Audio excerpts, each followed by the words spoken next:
The night was alive with thunder, the kind that rolled through the canyons like a beast too angry to rest. Rain came down in sheets, turning the old dirt roads of Dry Creek into rivers of mud.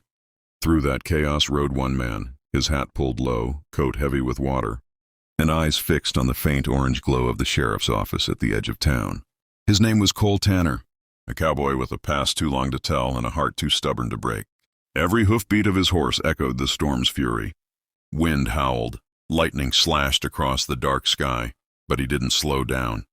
He couldn't, because tonight wasn't about pride or vengeance, or the ghosts he'd been chasing all his life. It was about her, Eliza May Carter, the woman who once mended his wounds after a gunfight outside Santa Fe, the one who'd smiled at him like he was more than just a drifting gunslinger with blood on his hands, the one who had disappeared one cold morning without a word, leaving only a note that said, "Some debts can't be paid in love. Cole, I'll find another way." Now word had reached him that Eliza was locked up in Dry Creek jail, accused of stealing from the very man who had ruined her family. A gambler, rich in gold and cruelty, who had framed her for what he'd stolen himself. And Cole Tanner, for all his grit and pride, couldn't let that stand. Not while he was still breathing. He reined in his horse outside the sheriff's office, water dripping off the brim of his hat. The lamplight flickered behind the window, throwing long shadows across the rain-slicked ground. He stepped down, boots sinking in the mud, and pushed through the door. Inside, the warmth of the potbelly stove met the cold rage in his chest. Sheriff Miles looked up from his desk, startled at the sight of the drenched cowboy. "Tanner," he said slowly, "what in the devil brings you out in weather like this?" Cole's voice came out low and steady. "Heard you got someone locked up." "Eliza May Carter," Miles sighed, rubbing the bridge of his nose. "You know her?" Cole's eyes didn't waver. "She's the reason I'm here." The sheriff leaned back, studying him. "She's in the back. Caught in a bad deal, Tanner. I don't reckon she stole that money, but the judge don't see it that way. Bail's high, too high for someone who ain't got much." Cole reached into his coat, pulled out a pouch, and tossed it onto the desk. It landed heavy, spilling coins that glittered in the firelight. "That enough to cover it?" Miles stared at the pile, whistled low. "You sure you want to do this? Once you pay, that debt's yours. Ain't no refund if she don't want your help." Cole's jaw tightened. "She helped me once when no one else would." "It's my turn." The sheriff nodded slowly. "You're a fool, Tanner. But maybe the world needs a few more of those." He took the money, scribbled a note, and fetched the keys. As he led Cole down the narrow hallway, thunder rumbled overhead. The air smelled of iron and rain. When the sheriff unlocked the cell door, Eliza was sitting on the edge of the cot, head bowed, hands folded in her lap. Her once bright dress was now dull and wrinkled, her hair tangled. But her eyes, when they lifted to meet his, still, carried the same fierce light that had once stopped him cold. "Cole," she whispered, disbelief cutting through her voice. "What are you doing here?" He took off his hat, water dripping onto the wooden floor. "Riding through hell to bring you home." She shook her head. "You shouldn't have come. They'll think you're mixed up in this, too. You don't owe me anything." "Maybe not," he said quietly. "But I can't stand by while you rot in a cell for another man's lies. You stood by me once. I ain't the kind of man who forgets that." The sheriff cleared his throat. "Your bail's been paid, Miss Carter. You're free to go." Eliza looked from the sheriff to Cole, her lips trembling. You paid it?" "Every last coin." He smiled faintly. "Guess that makes you stuck with me until dawn." She wanted to argue, to refuse out of pride or guilt, but her eyes softened.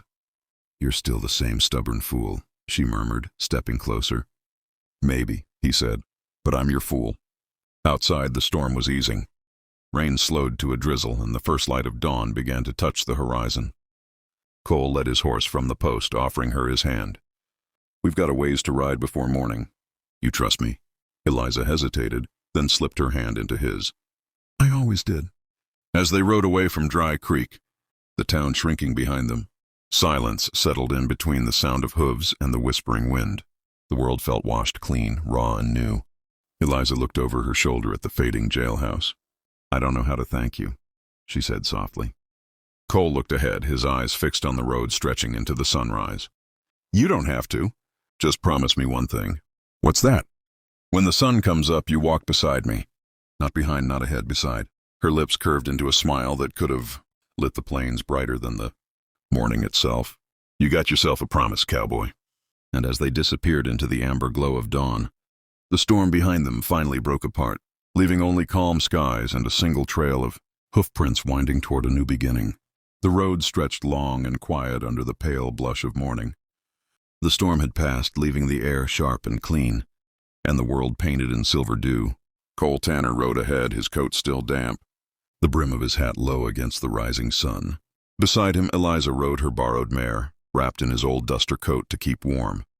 Her eyes, though tired, glimmered with something new, something fragile but fierce, like hope remembering its way home. Neither spoke for a while. The rhythm of the horse's hooves was all that filled the silence, the kind of silence that spoke louder than words could manage. Cole's mind was a churn of old memories, dusty trails, gunfire in the distance, laughter that had always belonged to someone else's story. He'd never thought he'd be riding towards something good. Not him, not after the life he'd led. But there she was, riding beside him, as if the years between them had been nothing more than a bad dream finally waking. "You shouldn't have done it," Eliza said at last, her voice breaking the hush. "Paying off my debt like that. You didn't owe me." Cole smiled without looking her way. "Ain't about owing. It's about what's right." She shook her head, strands of hair coming loose from her braid. "What's right doesn't always come easy. Cole, you've risked everything for me." "Wasn't much left to risk," he said, voice low. "You ever notice how men like me don't get remembered? Unless we do something foolish? Guess I just wanted my foolish act to count for something." Eliza's eyes softened. "You already counted for something," she whispered. "You just didn't see it." They rode until the sun was high enough to warm their faces, until the mud dried into dust beneath the horses' hooves. The town of Dry Creek was far behind them now, nothing but a ghost on the horizon. Up ahead, the land opened wide into rolling fields that caught the light like gold. There was peace there, something Cole hadn't felt in years. They stopped by a narrow creek, the water clear as glass. Eliza dismounted first, kneeling to wash her hands. She watched the ripples spread outward, catching the reflection of the man behind her. "Where will you go now?" she asked. "Don't rightly know," he said, tying his reins to a branch. "Never thought much past the next sunrise." "Well," she said with a faint smile, "you made it to this one." He chuckled. "Yeah, guess I did." Eliza looked up at him then, really looked. The lines on his face told stories, some rough, some tender, but all of them honest. "You could start over," she said softly. "Leave behind all that wandering. You don't have to run anymore." Cole crouched beside her, dipping his hand into the creek.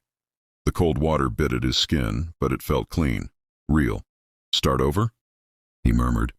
"Ain't sure a man like me knows how." "Then let me remind you," she said, her hand finding his. "We can start together." For a moment, they just stayed like that, two souls washed by the same stream, both marked by the same storm. Cole's chest ached with something deeper than pain, heavier than longing. He'd carried guilt like a saddle too long worn, but now he felt it slip just a little lighter. "Back in Santa Fe," he said after a pause. "You told me some debts can't be paid in love." She smiled, eyes glistening. "I was wrong." Cole tilted his head. "Yeah?" "Turns out," she said, "love's the only kind of debt worth owing." He laughed softly, shaking his head. "You always did know how to say too much with too little." The day stretched on, warm and bright. They found shelter that evening at an old chapel on the edge of the plains, forgotten place, its steeple leaning, its doors creaking with every breath of wind. Inside, dust danced in beams of sunlight slanting through the windows. Cole led the horses into the stable out back, then came to find Eliza standing at the altar, her fingers brushing over the worn wooden pews. "This place feels like it's been waiting," she said. "For what?" he asked. She turned to him, her face calm in the golden light. "For something honest." He stepped closer. "And what do you figure honest looks like?" Her lips curved into a quiet smile. "Maybe it looks like a man who rode through a storm just to keep a promise. Maybe it looks like you." Cole swallowed hard, the roughness in his throat matching the softness in her words. "Eliza, I ain't much of a man for fancy talk, and I sure as hell don't know what tomorrow brings. But if there's a life to be had past this road, I'd rather walk it with you." Her breath caught. "You mean that?" He nodded, "with every mile left in me. And there in that old chapel, with dawn light filtering through broken glass, and the wind humming through the cracks." Cole Tanner reached for her hand. It wasn't the grand kind of wedding folks dreamed about. No preacher, no crowd, no music. Just two worn-out hearts finding peace in the quiet. He took the bandana from his neck, wrapped it gently around her hand, and said, "Ain't got a ring, but maybe this'll do for now." Tears welled in her eyes. "It's perfect." They stood there for a long while, holding on to each other as the world outside softened into morning. The storm that had once chased them was gone. What remained was calm, the kind of calm that comes after you've fought too long and finally laid your heart down to rest. When they stepped outside, the sun was climbing high, painting the land in gold. The air smelled of new beginnings. Cole mounted his horse, then reached down a hand toward Eliza. "You ready, Mrs. Tanner?" he asked with a grin.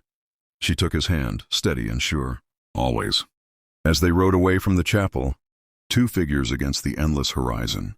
It wasn't just a trail they left behind, it was every hurt, every debt, every shadow that had ever followed them.